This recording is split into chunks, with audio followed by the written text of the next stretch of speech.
నన్ను కానీ ఓడించారా అంటే చూడు, ఆర్డర్ ఎప్పుడు తెచ్చాను? ఏప్రిల్ 25,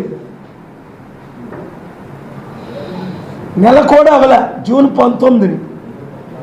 ఈ ఆర్డరు స్టీల్ ప్లాంట్ని ఆపడానికి తెచ్చిన ఆర్డరు.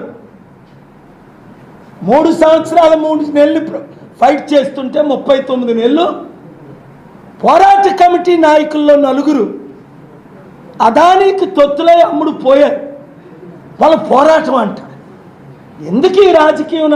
నన్ను ఈసారి ఓడిస్తే ఈ ఆర్డర్ చించుతా, స్టీల్ ప్లాంట్ అమ్ముకోమని చెప్తా, నేను మళ్ళా లైఫ్లో ఎమ్మెల్యేగా ఎంపీగా పోటీ చేయను.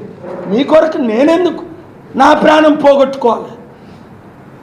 ఆర్ఎస్ఎస్ వాళ్ళు క్రైస్తవుల్ని నరికినప్పుడు